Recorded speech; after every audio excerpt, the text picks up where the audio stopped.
Yo, we're back at it, picking up right where we left off, basically with the A-star stuff for real this time. We're gonna actually focus on that. Um, but we were just catching up on stuff we'd been working on in the downtime. 'Cause it's been like a week since the last one. But as I said, school is starting. It's gonna get harder for me to do these, and I didn't really. I don't have anything to show. I haven't done like anything. I've just been doing schoolwork. Um, but Connor was showing Haas again is following again.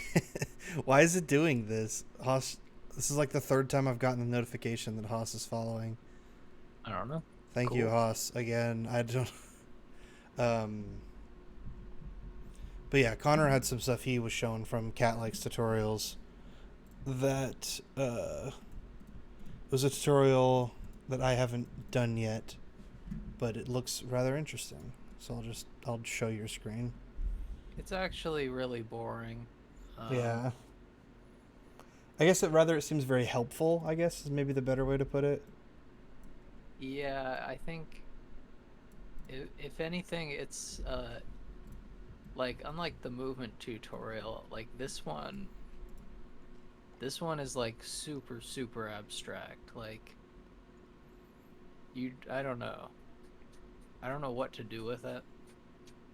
Like I see what you would do with it, I guess, but I feel like you wouldn't do it this way. This is like how I don't know. Some of it is kind of like over the top, or like he'll say something and I'll be like, "What do you?" Let me try and find an example here. Like he's going too big picture with stuff or something. Yeah, this was actually the thing that I was like, "What do you mean? Like, why am I?" Like he dedicates like 20% of the tutorial, and this is something that you should know how to do. Yeah, granted, but it just feels like it's a departure from everything else. He he dedicates so much of it to making sure that your new save file system is backwards compatible with old file systems that you set up at the beginning. That's the whole thing. He wants to be able to like you need to be able to make sure that like when you make a file system that your new system, if you update it, it can still read your old files, which is of course smart. Yeah. But like it always feels just like, what do you mean? Like I thought we were doing yeah, look, it goes randomized color number 4, 4.1, shape color 4.2, remaining backwards compatible. He just keeps harping on it like every new And thing. then 3, choosing a shape color. Like, Yeah, I can see that getting annoying. it's just like we're playing with colors right now. Always remember to be backwards compatible.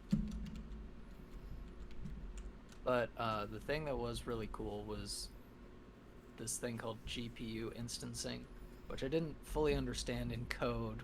We make something called a material property block that lets you set the color so that it like reuses it in a much smarter way than it would naturally do it, I guess. And it saves you a bunch of frames when you have a bunch of things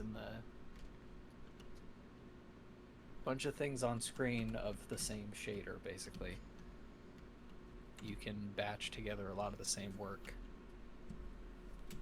Okay, so it's kind of tying back to jobs a little bit, right? Yeah, I think it's a Unity thing. It's not like a C# thing or anything. Although it is cool that like I didn't realize how much of Cat Lake's tutorials are shader tutorials, like in shader code. Yeah, it seems A like lot that's of kind of his focus, yeah. yeah, like the scriptable render pipeline or the whatever it's called, custom SRP. I honestly am considering going through this one because of multiple cameras. Are you thinking you're showing all this on stream, or are you just talking through it? No, I didn't assume I was talking through it, or I didn't I assume I just was see showing it, Unity, but yeah. Okay. yeah. But I am going through it and looking at it. Okay. But yeah, Unity or Cat Lake has a thing on multiple cameras, and I learned I was looking at some tutorials on first-person animation, doing that in Blender, and like how you would line up the camera to match Unity or like matching Blender, what you see in Blender, I guess. Yeah. And one of the things they mentioned was field of view. If you like having a field of view slider in the menu can change how the animation looks a lot. Because of, obviously the if you're like holding a gun and the field of view changes and you could see a lot more of the gun. Yeah. And Like in and I saw that in Halo, the El Dorito, like that unofficial Halo port to PC. The sniper, you could put your FOV really low or really big, I mean. And with the sniper, when he reloads, you could see him just pull the clip down. He just like, I don't know how to show that. There we go. He pulls the clip down and then just puts the same clip back in the gun because you're supposed to just pull it off screen yeah, or but magazine. so their solution was to have two cameras, one rendering the layer like behind the animation basically, so like one rendering just like what you see around you, and then another camera that just renders like your hands and the gun. So when you change field of view, you just change the field of view of like the camera that's looking around you. So it doesn't actually just start the gun at all. It stays the Yeah, same. That sounds smart. That would but probably that be how you would requires also do like keeping it on so it doesn't like clip through walls and shit when you walk into them, right? yeah, but the problem that requires you know two cameras, I feel like. So I don't know how you do that effectively. Yeah, I don't know. I mean, we're gonna have to learn about that pretty soon here. So I think maybe we could, maybe that could be our next deep dive after AI. Our next deep dive will be just like making a first-person controller with animations and guns and etc. All that kind of stuff. Yeah. But for I would now, like sorry, what? I would like a Rust style. The alt look is really nice. Yeah, if we could get an alt look working, I'd be pretty happy with that. I do that so much when I play Rust and I come back to another game, and I Yeah. constantly try to alt look, and I'm just like, damn it, like it's not there. That's Yeah, like very the few best games have it. implementation of like a real head, you know, like you can run forward and look back. It's perfectly natural to do that in real life. Yeah. It's like VR. or it's just something that like makes perfect sense in real life, so it should make sense in a game as well. Okay, well, yeah, for now we should we're going to keep our focus on AI, I think, just to try to finish up this tutorial and have working versions of all these things, because that's going to be a very important part of like every project we do, basically. I can't imagine a ton of the projects we do not having any AI. Especially, I mean, if we finish this, I feel like we could actually start taking steps towards full time as well, you know? Yeah, I was thinking about it a lot recently, and I want to play.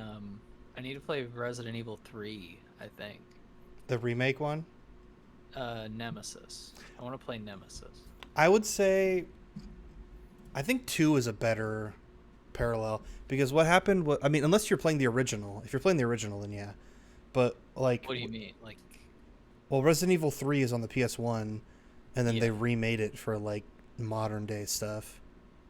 Oh, okay. I was thinking of whatever one was from 98. Yeah, okay. So the original. Then that's probably fine. But the Yeah. point I was going to say about the remakes is, like... So Nemesis was, like, similar to... what's his name? Mr. X or whatever the fuck? The tyrant. That dude that Yeah. chases you around in RE2. But it, like, in the original lineage, in RE2, he was just like, the tyrant was just like a normal enemy. And then in RE3, they implemented the Nemesis, and it was like this fun system where he like chases you pretty progressively throughout the whole game. Then in RE2, the remake of RE2, they made the tyrant more like the Nemesis in that he's like constantly chasing you throughout the whole game, and it worked super well, and it, like, everyone loved it, but no, well, not everyone, but it got received really well, and it was really scary and really intense. But some people complained that it was like too intense. So when it came around to remaking RE3, they like totally scaled back Nemesis to being like a normal enemy again.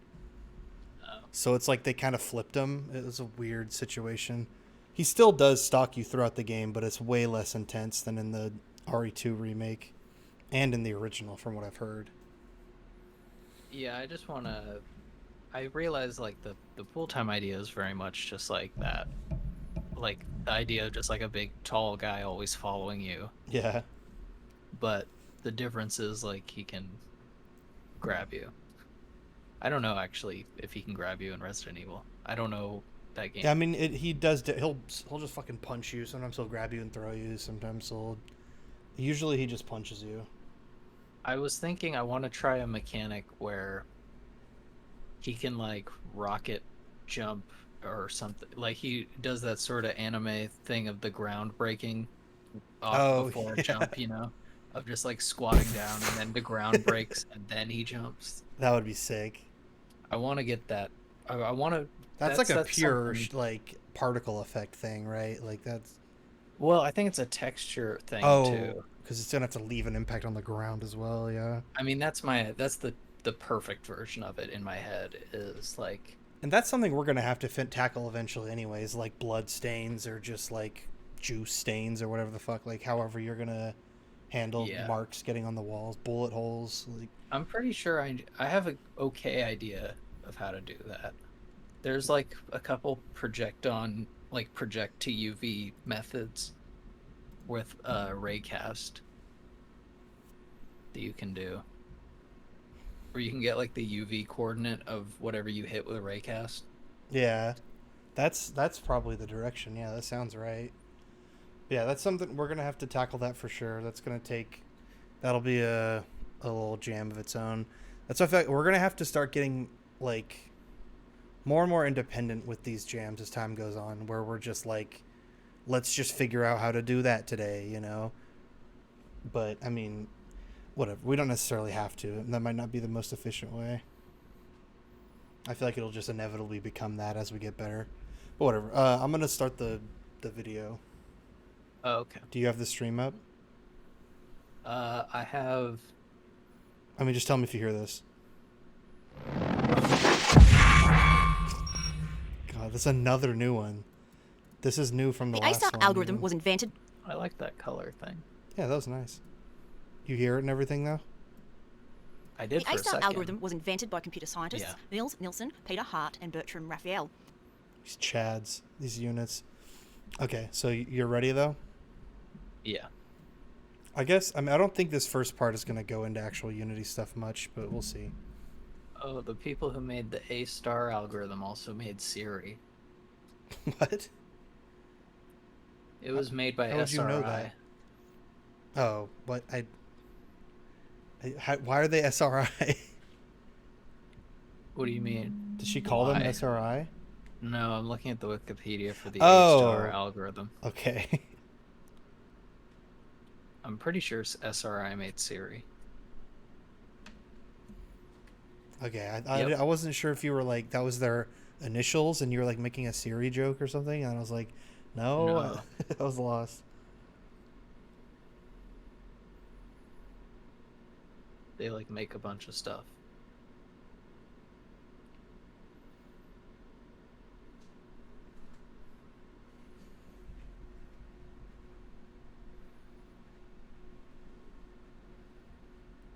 Nils Nilsson. Nils Nilsson.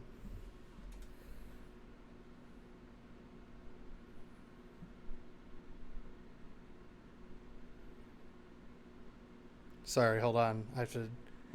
I'm AFK for a second. Oh, okay.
Code of the Warrior, eh?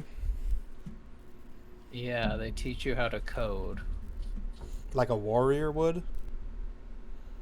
This company was this is a spin-off company of SRI. There's like a crackle to your mic. It sounds like you're on like a vinyl. Really? Yeah. I wonder why. Is it? I don't think I'm peaking. No, it's not that. It literally sounds like a vinyl, like where there's just that little like tapping kind of. Is it like? Do you hear that? I didn't hear anything. Oh, okay. Weird. And it's like just when you're talking, but that's probably just because Discord's just. Oh god, that was probably. Oh god, I'm sorry. Oh yeah, I hear that on your side. Oh, you hear it too whenever I talk, or was it just the squeaking? Now I'm hearing something. It's like a whoosh, whoosh, whoosh. That might just be my fan, honestly. No, it was like fully digital. Oh, okay. I did also just bump my mic and hit the spring thing, so it probably made some fucked up noises. But yeah, whatever. I mean, are we get to continue? Have you written your Yeah, I was just dissertation on learning these about guys? Well, I already knew about SRI before, Oh, really? but yeah, they're like an engineering company. They invented the mouse, Oh, but they also invented the A-star algorithm and SRI, or didn't I'm sorry, and Siri. did Bill Siri. Gates like steal the mouse or something? Isn't there a story to that? I don't know. I feel like I remember, or no, maybe it was like the pointer.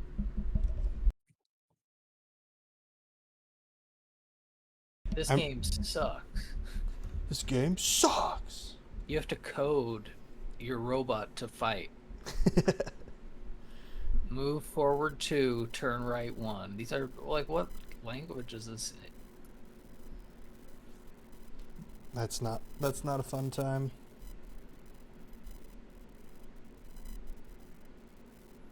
Oh man, it's just executing code.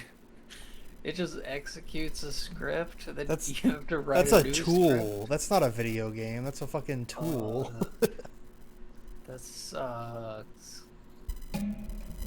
This sucks. I feel like I could definitely see these guys making that. These guys also made Disneyland. What? SRI. All of just Disney didn't do They that? no, or he did, but they told him what to do, supposedly. Okay, they like designed Disneyland. They God, what also the came fuck? up with the digital display.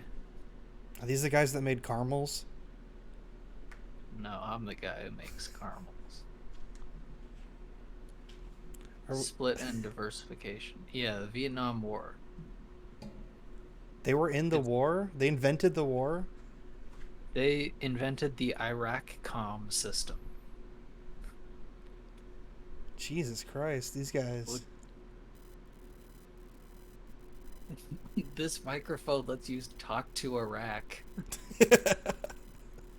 Just crop it and do like top text, bottom text meme of that. I've actually looked at it twice now, and I don't know what the Iraq comm system is. Whoa. We're doing the Jello thing again. I know. But I just want to know. Let's give it like 3 more minutes, and then we're hard line. They also created translation software for use in the Iraq comm, a device which allows two-way speech-to-speech machine translation. Why? It's just a phone. What? No, it's a laptop, and one person talks into it in English, and then it comes out in Arabic. And then Oh, someone okay. speaks in Arabic, and it comes out in English. But why do they call it the Iraq comm? I mean, it only does those two languages. Yeah, it doesn't. It just does those two languages specifically for the Iraq War. It goes to show, dude. That's what these engineers. That's what our country values with engineers. So how do they make bombs good? You know. They also did. They made the Da Vinci The Da Vinci surgery robot. The one that did surgery on a grape? I don't know. I think that is the one that did surgery on a grape. Just look up what Pretty robot did surgery on a grape. Great.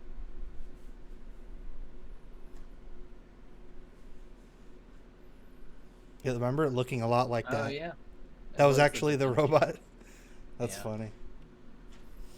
So this company did surgery on a grape, and they also made the A-star algorithm, which we'll be using today. And they made Disneyland. Consulted heavily on Disneyland. Oh, Shaky the robot, the first mobile robot to Oh, I reason know about Shaki. effect. What? I know that robot. I was This taught guy. about him. I think Wow, I he's sent a pretty- picture of him in the Discord because I liked his design and it was funny. It's pretty cool. Yeah, I learned about him in my robotics course. I remember this guy. Well, He's a good guy. That's where the A-star comes from. It's from Shaki? Mm-hmm. Whoa. Okay, well, we're continuing. Yeah. It's been 3 minutes, I think. I'm hitting play. While working Oh, and on they also developing a made navigation Tide. system for the Okay. Shaky the Robot research project What? at Stanford there he in is. 1968. They had two algorithms that they were working on at the time, trying to find optimized ways of There determining they are. paths through environments. They called them A1 and A2. It turned out that A2 was actually the most optimal, and so they then just called it A star. The A star algorithm is pretty synonymous with AI in games and used everywhere from planning actions and characters to determining the best path through an environment. The A Black star screen. algorithm tends to be something that's a little bit scary when you first get into computing and you have to develop your own. And often you'll find your own library and just use that instead because it's going to work. And then you won't have to understand what's going on underneath. But it's a very intuitive algorithm based on the way that humans actually think. So first, let me give you a little bit of a challenge. Given this maze that I've already created, and in fact, I guess it's a room, but you can only move in straight up and down or side to side movements. And I want you to think about what would your path from this starting position be to this ending position. Pause the video now and maybe draw yourself a little diagram to have a think about what you might do. And then So she said just up and down movements, basically. Yeah. Bam, bam, bam, bam. So then you do, I suppose you could, did she say like you're going up and down by like a set amount? Or it's just, that's the only way you move? That's the only way you move. So I mean, wouldn't it just be means like, you can't go diagonal? wouldn't it just be like infinite little tiny steps like this to essentially make a diagonal line? Yeah. Yeah. Up, left, up, left, up, left, up, left. Forever. Oh shit. I suppose it could be, I don't know actually. I don't know if they would do something like that. But yeah, I think that's right. It depends on what like the step count is, I guess, like how far you go. We'll see though. reasoning about why you did it.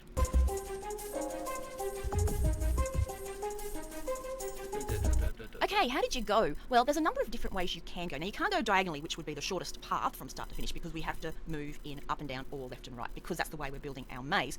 And so there's a variety of different patterns that you could have come up with, going up and across and up and across and up and across till you actually hit that upper corner. And here's just one of them. Now, you could have gone across and down and then across a few times and then go up.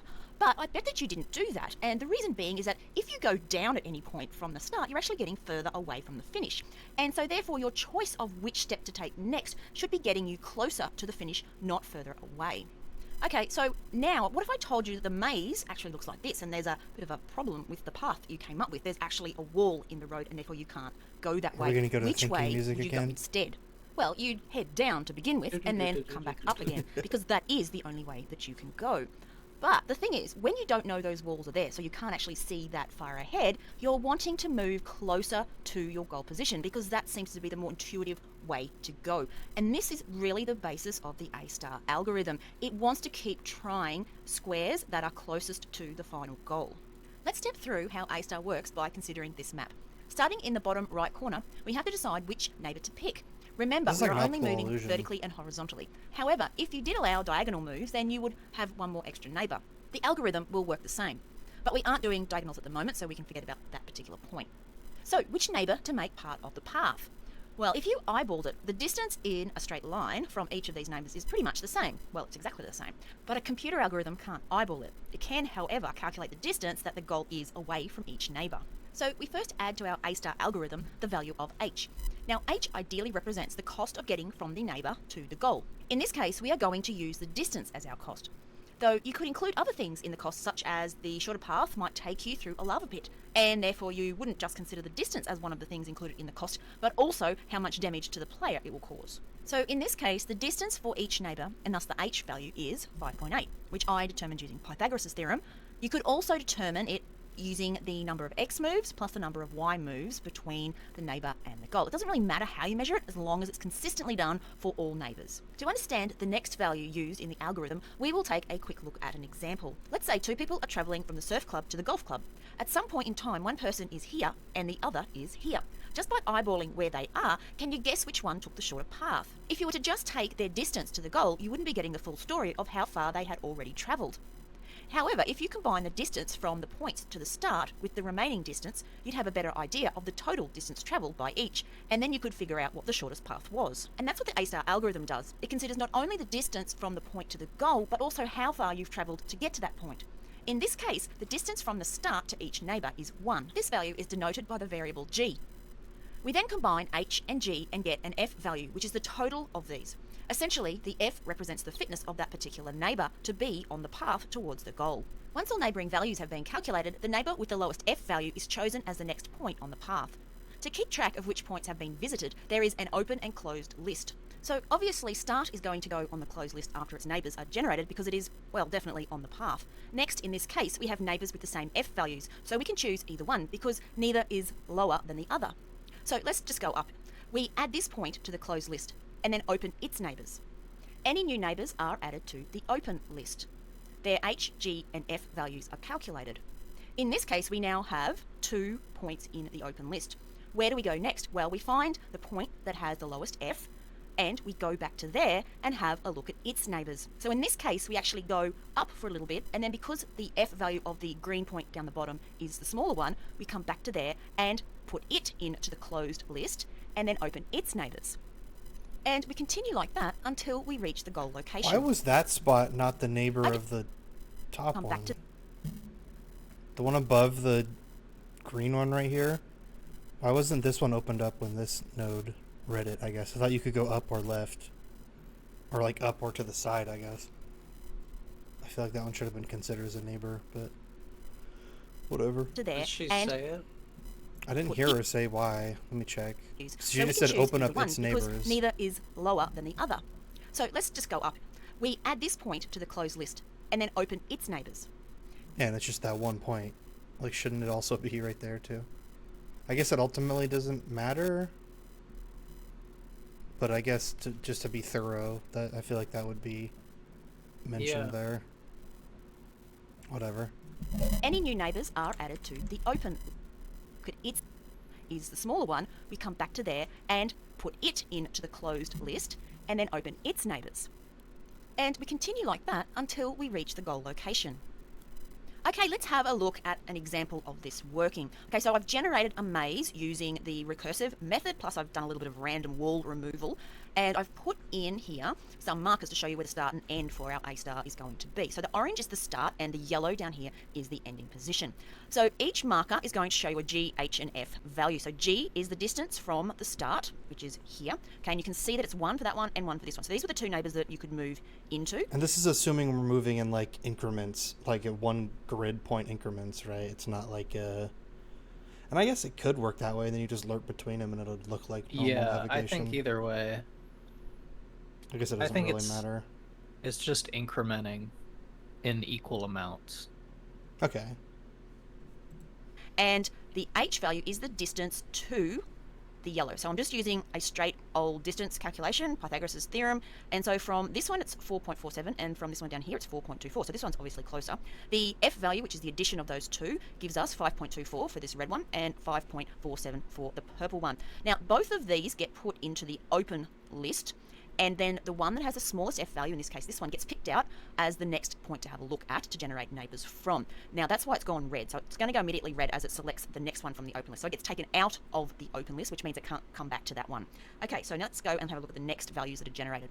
Right, so this one here generated some neighbours. Now it's gone back and generated one at the start, which is okay because in this case I don't have my start added into the open list at the beginning and then it's not marked as closed, though I could do that, but this still works anyway. Let's have a look at the distance values. So the distance of this one from the start is going to be the distance that its parent one is, so where it came from, which was 1, plus the distance from there. Okay, so now we get 2, which makes us 2 from there. So we add this distance and this distance. The h distance is then this distance across to here. Now this got it calculated as well, but because it's further away, it's basically going to get ignored. This one here would then have had its values updated again. So it's going to be still 1 from the actual start, which is still here. Now, you might be wondering, why does this say 2 for G up here? Because this was a node or a neighbour of this one. And it actually went, the path to get back to this one went like here and then back to there. So that's why that's a 2. And it puts it out of contention, basically, because it's a very high F value. Okay, so let's have a look at what's going to be chosen next. This one, obviously, because it's gone red already and it's been put in the closed list, 5.47 for the F value, and down here we've got 5.61. So this one is just going to sit in the open until it becomes the smallest, if ever. Okay, so let's go again. Right, so now this one has generated another point back to there, which is just basically ignored, and its other neighbour, which is over here, has its G, which is 2, okay, because it's like 1, 2, and then its H value, which is 4.12, again, this distance here, gives it 6.12. This value here got recalculated or reused because it was still open, remember, and so it's smaller, okay, so it gets chosen. So now the neighbours for this will get generated. So that means this one gets generated. Remember, that one's already in the closed list, so that won't happen. Okay, now if we have a look at these two values, we can see that this is obviously going to be the closest. So we go again and we get here. Now, look at this. This one is now 6.24.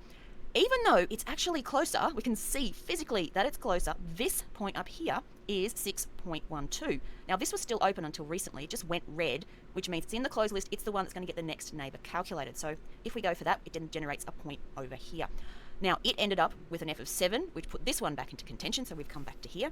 Okay, we get some more neighbours, so these two, this one ended up closer, then we generate another neighbour there. Okay, now if we have a look at these ones that are open, you can see that they are in fact all values of 7. So it's just picking one of those at random because it's going to order them by the smallest, but they're all the same, so we're just picking one. So we've just bounced up back to there. It'll generate this one, which is 8.12. Now you saw that this went red, so it decided it would pick this one instead, which generates that one, which then comes down and generates this one, which is our final value. Okay, so you can see that the A star doesn't just go dum, dum, dum, dum, dum, all the way down here. It actually will bounce back and forth a bit as it explores more of the stuff around it. The beauty of that is that it's never really looking ahead too far at all. Okay, it's only ever calculating those distance values, the distance that you've already travelled and the distance you've still got to go, basically. Okay, so now if I just hit my mapping key that I've programmed in, it will show us our path that was calculated. Now, to get the path, at the end you end up with all of these neighbours or nodes, we could call them, in the closed list, right back to here. So what we do is we start with this one and we follow it back to the points that we came from. So as we're travelling around, every time we go to a new neighbour, the neighbour has to remember its parent. So in the end, we can travel back up through that parent tree and get our path. Okay, so conceptually that is the A-star algorithm. When we come back in the next video, you'll actually That's get not a what she chance said. of constructing this yourself.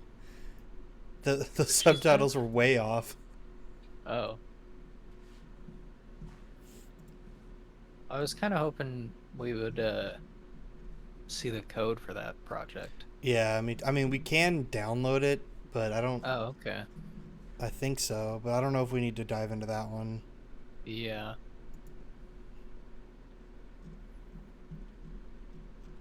Oh, okay, yeah. This one we do code.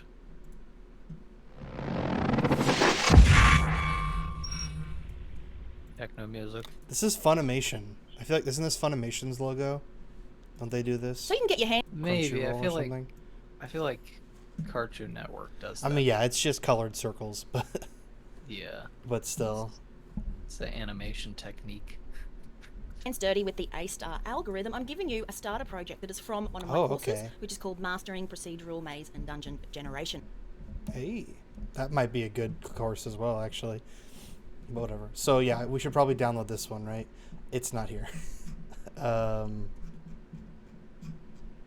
We'll Okay. just see what she says. Yeah. So the code that you're going to find here, when you press play, will actually generate a little maze that we're then going to build on. So the first file that you A need to little open is the maze. maze.cs, where we're going to edit in there. Now we need to add something to Wait, her this map the location subtitles class. are like off. They're like not doing the right thing anymore.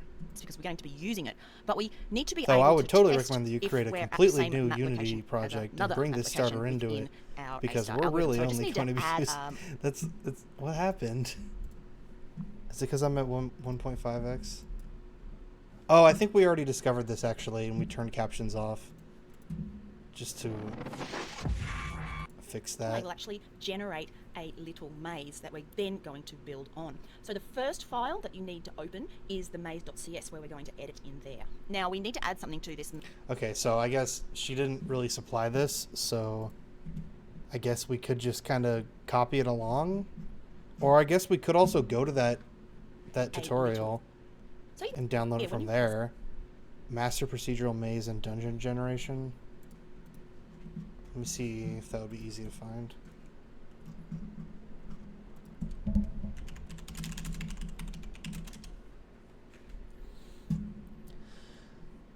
Nothing came up.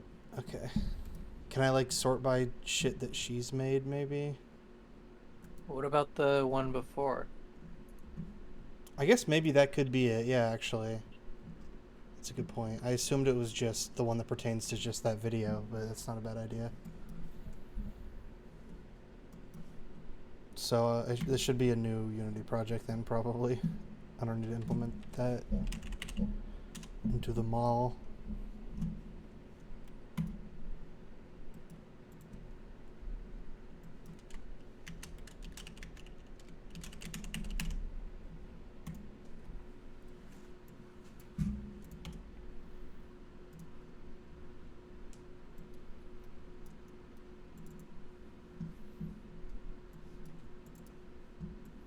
Okay, so now I just gotta open up Unity here.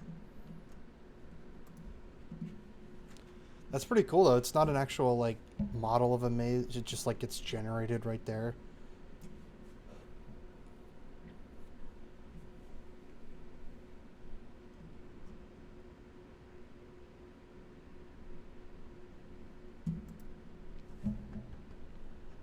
Are you working on getting it in there in your Unity too, or are you just gonna wait for me to do it?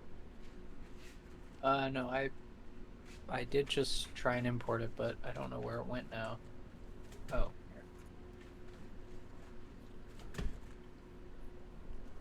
here.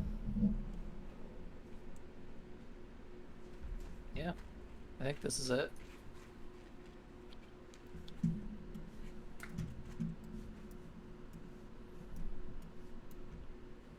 Maze is Maze.cs. maze.cs. Or I guess it's just a script. Just a script called maze. Is it? That's what I have right I here. see where scripts. Just under assets. Oh yeah.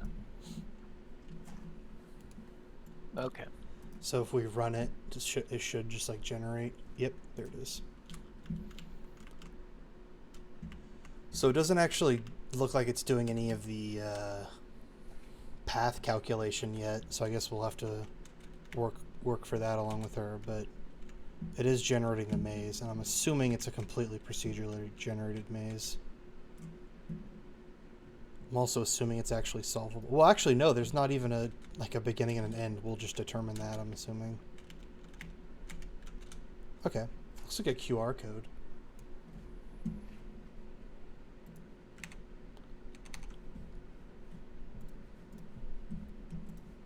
You good then? Yeah.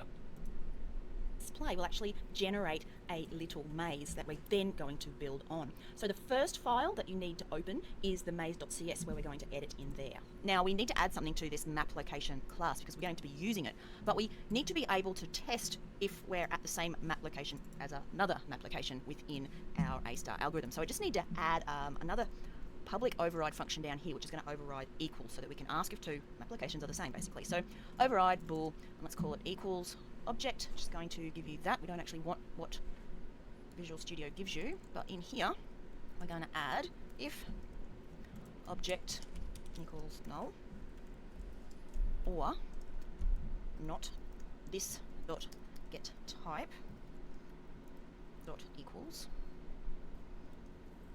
object dot get type. So if we're trying to compare two things, one thing that's null or things that aren't even the same object type, then obviously we want to return false. So let's just put that in there. Return false. And then we will do our actual comparison. So else,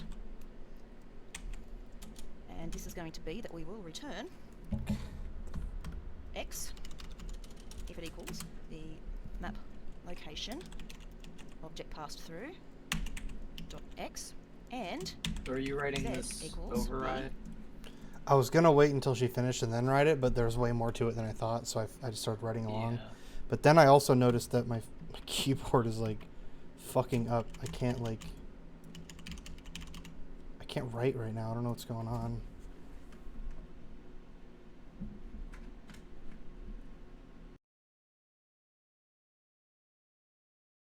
It keeps like spamming a random key that I'm writing. Yeah, what? Shit. Do you have man. like any macros on or anything? Yeah, I did set up one macro. I like just did it for the first time, so I'm just gonna delete that whole profile. Start over. Just use the default.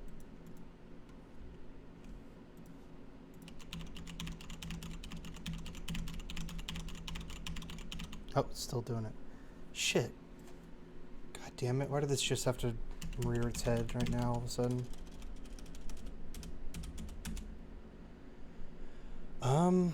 Hold on. Let me just go grab a different keyboard.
So hard to get to my USB ports now.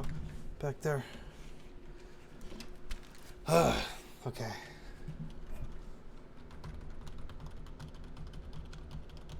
Okay, I think I can continue. That was annoying. I'm just using some piece of shit like Dell keyboard, HP, but whatever. It'll get the job done better than my expensive nice one apparently. It's good you have it. Yeah.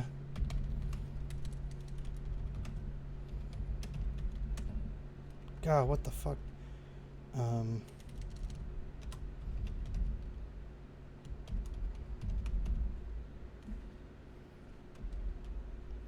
what is this? What the, like, I don't know what she's doing here. What is equals? Is that a function that she made already? Yeah, I'm looking for what she's overriding. I'm trying to figure that out. It feels like, because I'm watching it as well, or I'm just like skipping through, and it feels like she's fixing something and then it doesn't work right or something. It's kind of hard to tell. Because it's all it's all GHF and like, you know, just X and Z. I guess those are fine. Those make perfect sense. But I guess what I mean is like everything is super generic.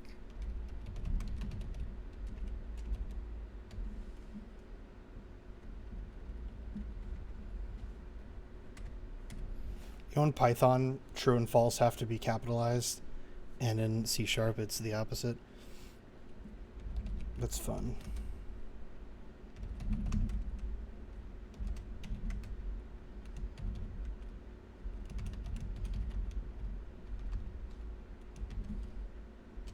Yeah, I feel like she's writing a generic equals.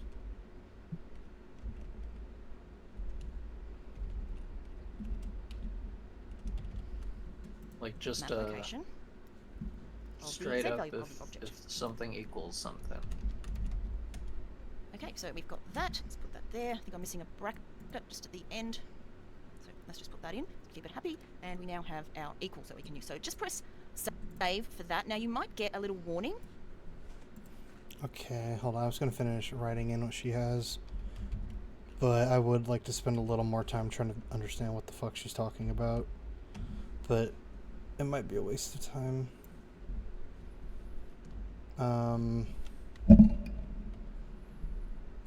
So I guess, yeah, we're creating a bool called equals that is either, how do you return a,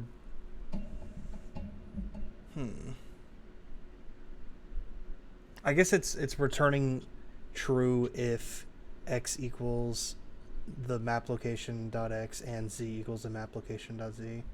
So I guess that still is a bool. Why is it an override?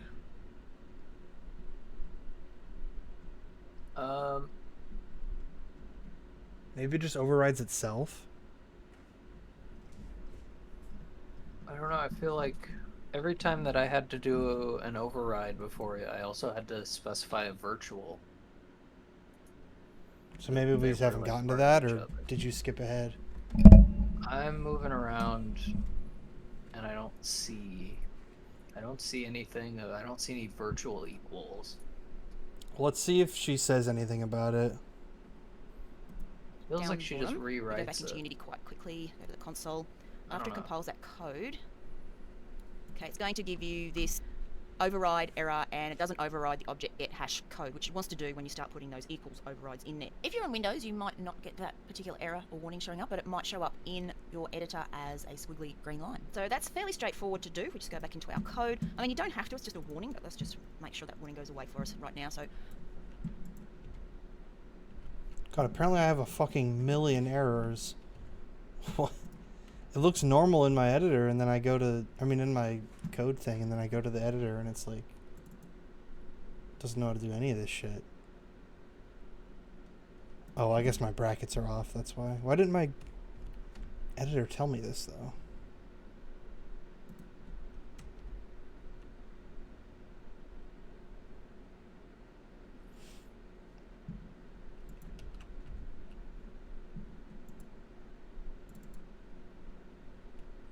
Oh, there's a typo. Yeah, what? God damn it, man. Did it really do this again where it's not gonna give me my... Like, it's not gonna fucking debug the code for me automatically? I went through so much shit to fix that.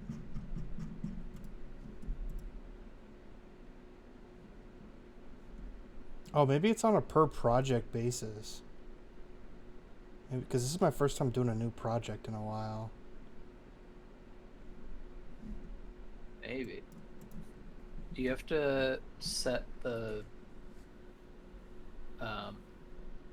what's it called? In I think project settings or the other one? You have to like set it to be I think preferences, you have to set it. Like in Unity? Yeah, in Unity you have to like set the external script editor. Okay. Usually though it stays between projects. Like it's not a per project thing usually.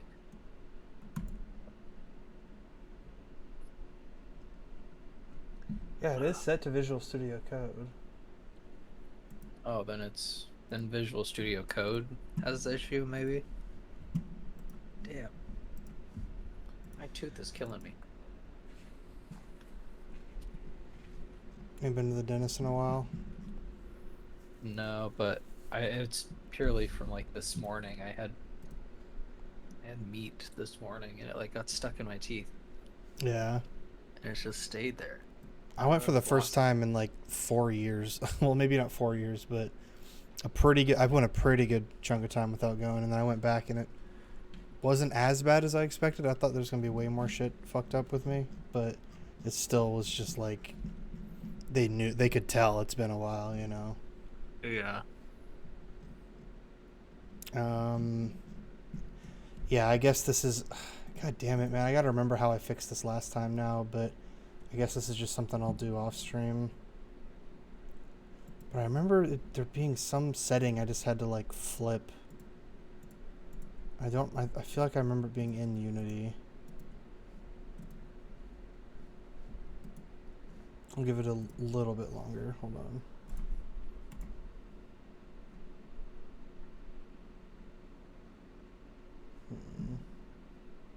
Maybe I'm gonna open up my original Unity file and see if the external tools preferences area looks different than this. Because I remember Googling this was a pain in the ass trying to figure out what caused this.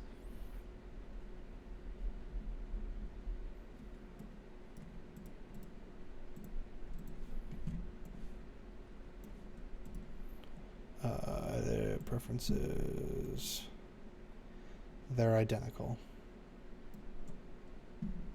Okay.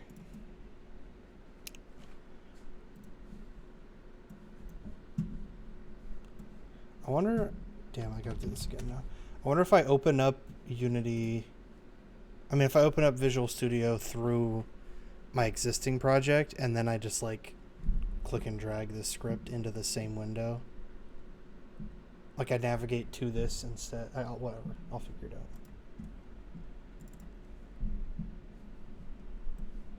Yeah, see how it opens up two separate Visual Studio instances?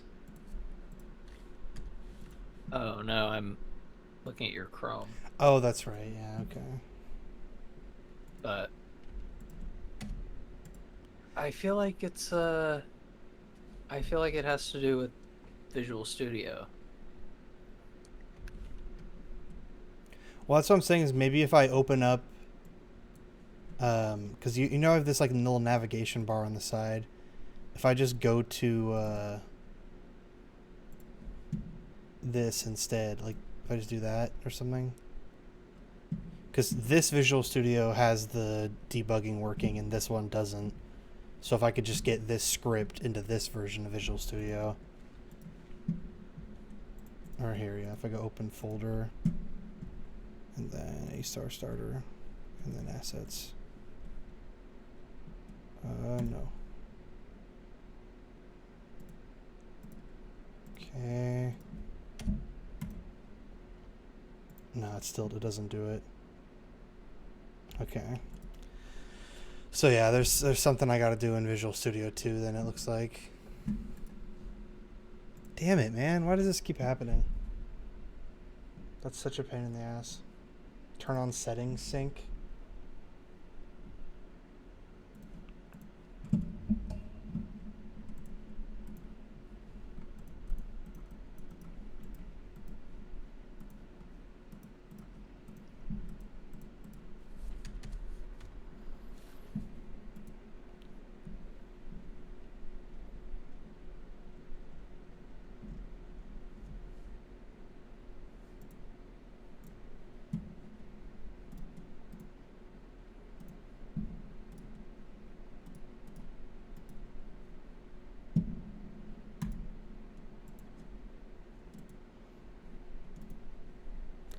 Yeah, okay. I think I'm just gonna have to deal with that later. I think this is a problem that's gonna keep popping up every time I make a new fucking Unity project for some reason. So I guess I should just get used to fixing that. So whatever. For now, I'll let Unity be my debugger. It'll slow me down a bit, but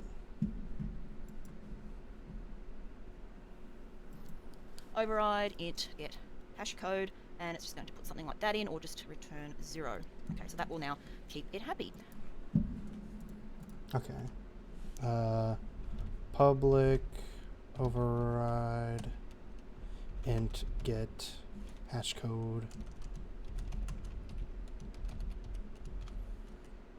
And I don't know what this is doing at all. I guess this is just to get rid of that error, but I don't know how that's fixing anything.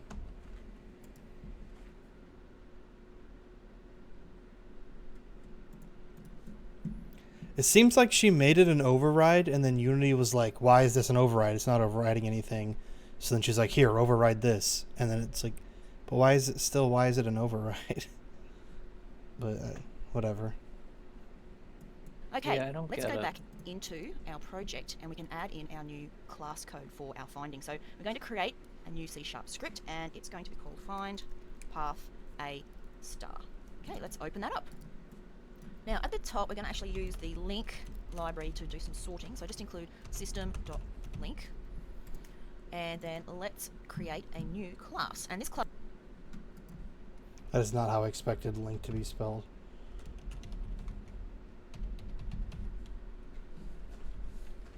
will basically be keeping track of all of the map positions. Okay, so all of those nodes, the neighbors with the little markers that we'll put on them, we'll put them in a new class. Because essentially, I guess, when you do this, when you're building your game environment, you're not going to have markers and all that showing up. You're just going to run it and it will create your path. But we want to step through it so we can get a really good understanding of what's going on. So let's make this actually public class path marker.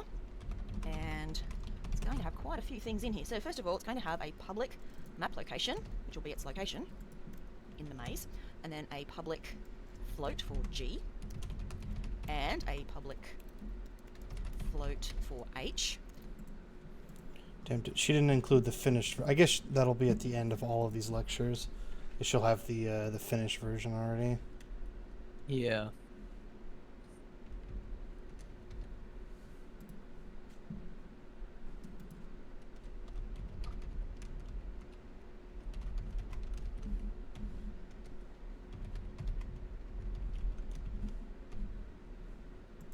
And you guessed it, a public float for F. Right, next we're also going to have a public game object, which will be the physical marker itself, so those coloured boxes that I've made, and then we'll have a public No, she doesn't. marker for parent. Okay, let's go ahead now and make a constructor. So public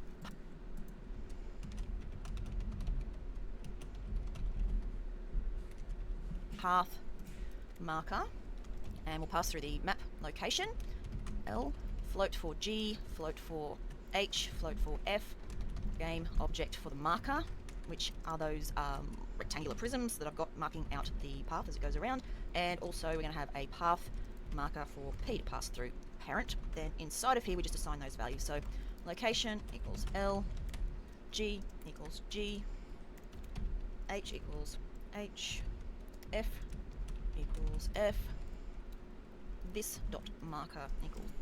Jesus Christ. This would have benefited a lot from us having this already pre-written. This is a lot of filler stuff.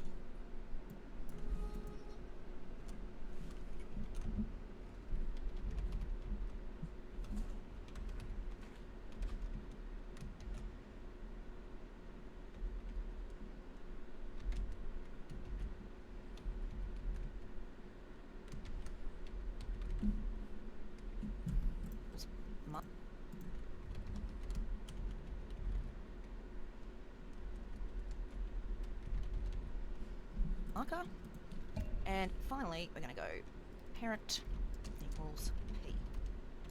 Right, now we also are going to have to compare if one path marker is the same as another path marker, and therefore we're going to need to create a override for the equals method. So What is path marker? I just realized that it doesn't have like a type.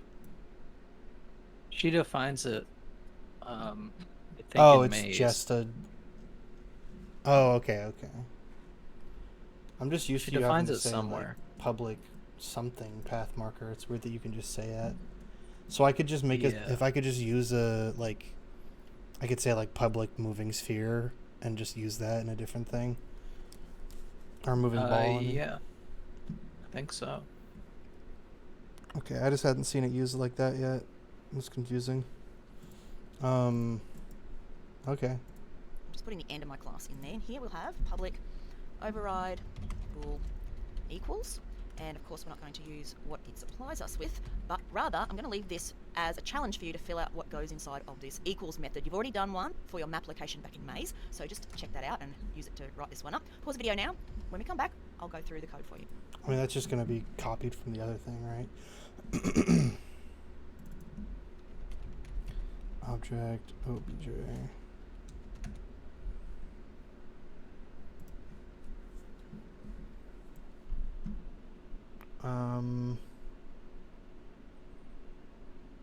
Yeah, I don't know what would be different. We have map location, right? So maybe it would be path marker. No, we do have map location, so.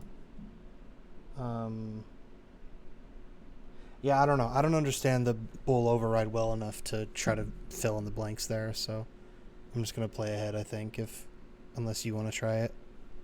Yeah, I don't really. Okay. Okay, how did you go with that equals? If we go back to our maze and have a look at the one that we wrote here for our map location, it's fairly straightforward. Okay, so it's testing if the objects are empty or not the same object, and then it's just checking the X and the Z for our map location. Now, I'm going to just cheat and grab this code, and also that get hash, because you'll get the same problem back in the A star. Let's grab that, and let's put it in here, and then we can go about editing it. Now, how do we say that the path marker is the same as another path marker? Well, it's going to be at the same location. And we've already got the equals written for the map location. So down in here, instead of checking the X and the... Let me just get caught up to that.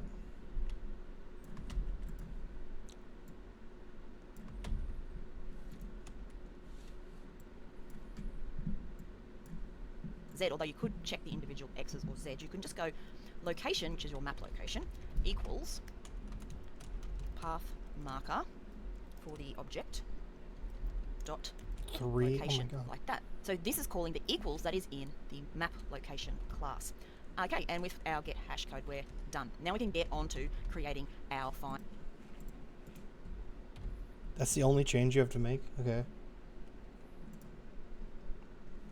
Path A star. And you know what? I'm going to leave that for the next video so that we can put it together and then try it out. Well, that's an hour. We're past an hour, so. We Yeah, got maybe. 2 of them. Yeah, I'm gonna write this down on a sticky note. I'm gonna just re-watch those videos and see if I can. Give a better answer to what the fuck that was. Yeah. Because I will say that the object management tutorial has made me a little more comfortable with overrides. Okay, I that's feel good. like I get when to use them, but this is not how I thought. So I need to Figure make out where the conflict is. Yeah, there needs to be some connective tissue for me that I think I just need to get overnight. The starter files are unavailable. Yeah, this Where can I person find said the you have to starter get them in the paid module.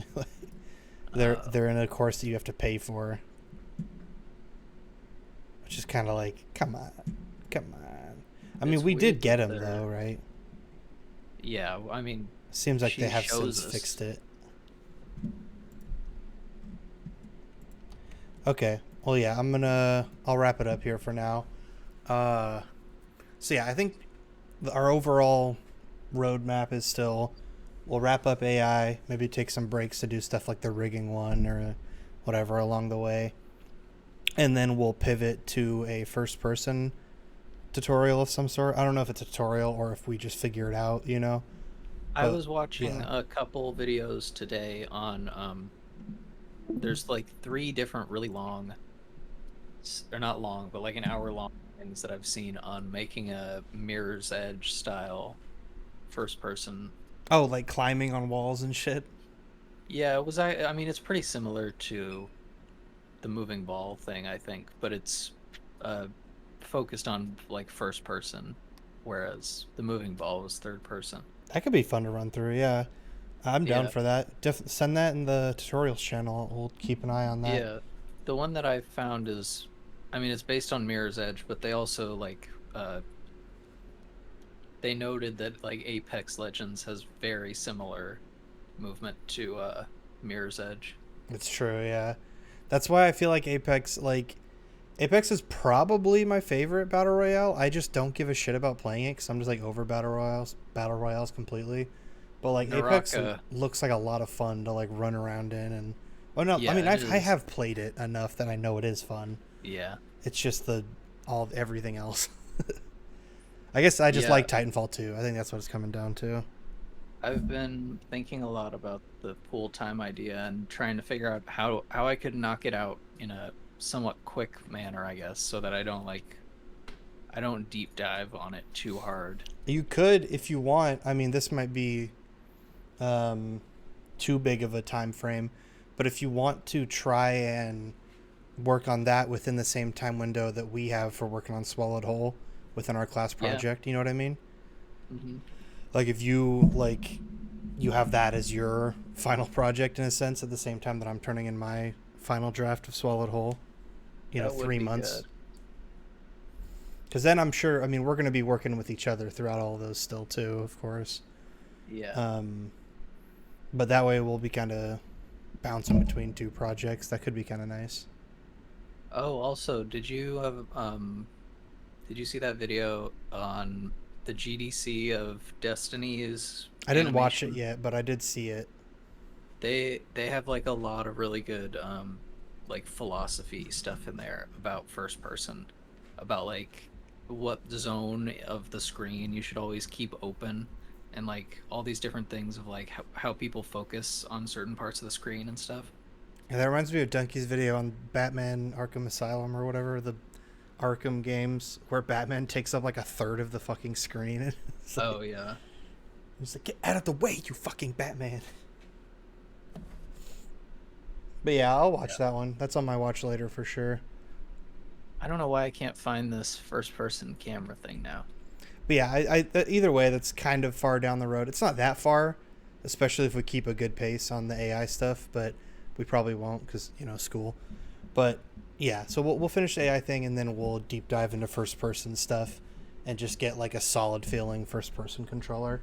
Especially because Pool Time and Swallowed Whole are both first person games, so Yeah. the sooner we wrap that up, the better.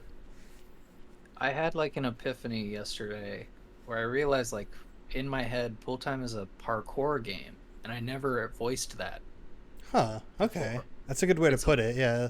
it's a parkour game with a nemesis following you. Okay. And if you don't do it fast enough, he grabs you. That's the whole game. That's how it is. I That's a I good that's a good Steam page description, yeah. yeah. I think that's definitely one of the big things that was missing for me is just like a one sentence like solid description of it. Yeah, I finally got it. It's parkour. It's cuz parkour is like naturally a lame thing, like parkour. Yeah. But The whole in thing. video games it's always cool. Yeah, exactly. So that was missing from my head. All So right. then I searched parkour first person controller and found it. Yeah, so Mirror's Edge, Dying Light, Apex, all Oh those yeah, Dying games. Light 2 is coming out. Did you see that? Yeah, December 10th or Kind of want to something. play that. It's co-op too. We should play through it co-op. Yeah, that would be cool. Cause I keep wanting to get Dying Light, and then I saw Dying Light 2, and I was like, I like fuck Dying yeah, Light 1 a lot. I haven't beat it or anything, but I've put like 50 or 60 hours into it. Just keep starting over and fucking around. It's a fun game. oh, 2 days ago, this person who did the Mirror's Edge tutorial, 2 days ago they posted a thing called creating a momentum slide system. That's good. Can you see my screen? Yeah. Oh, I know this person. Slug Glove. I've followed them. Yeah. Well, hold on. My my perspective of your screen is all fucked because I'm not sharing my screen. Hold on. I can fix it really quickly. But it's like the we go. Apex downhill slide. That's good. And they like explain how they implement it and everything. Yeah, so like they have all these states Oh, substates. That's interesting.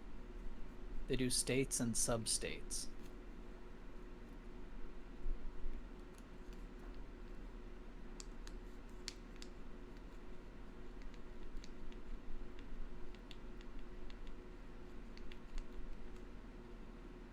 Damn, that's sick. I'd be very happy if we had a movement system that felt like that.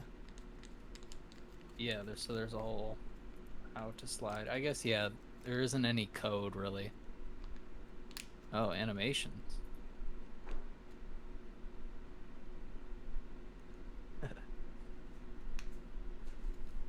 Dang. Yeah, I kind of wanted to follow this person's movement system because it feels like an alternate version of the cat-like one. Well, yeah, because Cat likes this one's actually like character focused. You know, Cat like doesn't really go into the character side of it like at all.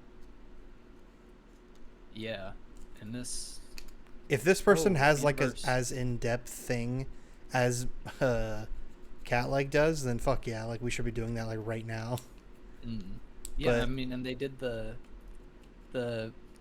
first person parkour one is all code, like the whole time it's code. What's their? Let me see their finished product. I'm assuming it's a multiple part thing, or is it just this? No, it's a quick one. It's just a first person controller, but they have a.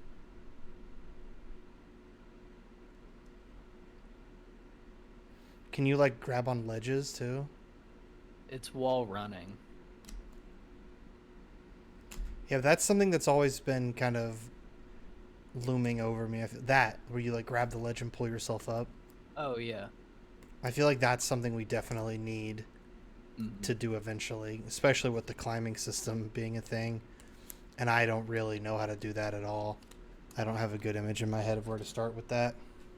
Ledge grab, forward pause, the position in front of the player where we check for ledges, the position above the player where we check for ledges. The distance between the ledge can be. So from those a are just recap. like pointers or like empties, I guess, that are, or it's just I mean, like they're a scan. floats. Just floats, Mm. and then you do a raycast, and it creates a raycast using that float as its position. Okay, yeah, I think that would be interesting to go through for sure. That could be maybe how we Feels like start. It feels like it's just the same. It's like the cat-like movement, but a little simpler and first-person focused. So yeah, maybe that could be the thing is we take our moving ball script and then we try to adapt it with this, you know, we follow along with this and make changes when necessary and try to kind of blend them together. Yeah. But yeah, I like like it, that that's they- kind of far off still. I noticed in some of their stuff that I've seen, they split up movement and collision into two different scripts. You need a whole which I like script a for lot. collision? I guess for like when you Well, I take mean- damage and stuff. It's basically the same thing, but it's for like ledge grabs. that Oh, sort of thing, okay. like specific collisions. Oh, I where guess if climbing you- on the wall, yeah. Yeah, if you're colliding with a corner or something, what do you do with that? That does sound nice. Yeah, I wish we would break moving sphere or moving ball up into more smaller subscripts because it's like it's such a big script. Yeah, it's hard to change it in a reliable way, I feel like. Yeah. There's so many moving pieces. All right, but yeah, we could call it there. We're past the hour mark. Did a little bit of work, you know, just got started back up. It's Monday. Yeah. So yeah, like I said, I mean, we'll still do these streams semi-regularly, but not as regularly as before. So, I mean, I'd like to do one tomorrow, but I can't say for sure how I'll feel or if I'll have time, you know. I'm sure I'll have time. I guess the bigger question is if I'll feel it up to it. Yeah, But, I'm yeah. getting back on track with sleep, so hopefully I'll have some more productive days. All right, keep an archive of all these like first person things you're finding because once we do get Yeah. to the first person controllers section, I would definitely like to have just like a bunch of shit to throw at it, so we have like better look at it. Because apparently we're not actually starting programming on our project for software engineering until like halfway through the semester. But Nice. that's kind of dumb. I'm probably gonna start doing it on my own time, anyways. Just to get ahead of it a little bit. Yeah. I feel like I don't know. I don't know their capabilities of my teammates that well. But I'm like fully comfortable in just doing like everything. Like I feel like I want to, at least as far as it goes to Unity. But I need to try. I'm thinking of like if I could try to be like, you two need to learn how to do AI. You're our AI people. You know what I mean? Or if it's just like, you guys handle the paperwork, and then I'll just try to handle the actual like scripting and modeling and stuff. Yeah. I don't really know how that's gonna go. It's hard to say. Yeah, you're definitely gonna have to split some of it up, I think. Yeah. That is a lot of work for one person. But over like 3 months, like if I'm starting on it like soon, and it's just Yeah. like 5 levels, like the structure we have in mind about 5 levels and 5 mechanics you unlock from each level. So like you beat the first level and then you unlock the hunger dive, which allows you to like bounce off of a food item once you dive into it. And then you get the hunger roll, which is when you get over full and you become really fat and like roll as a ball. So those are both mechanics that I feel like I could implement. I would just need to sink some time into it, and then I haven't thought of the other two. Yeah. But yeah, like I said, I mean, but that's the end of the stream. So we'll come back. We'll do more AI stuff. We'll get this all wrapped up, and once we're at the point where we can simulate a crowd and like throw shit in there and have them react to shit and have a bunch of the models we made be representing the crowd members, like this will be so worth it. Definitely. All right. Well, I'll see y'all later. Thanks for watching. Goodbye.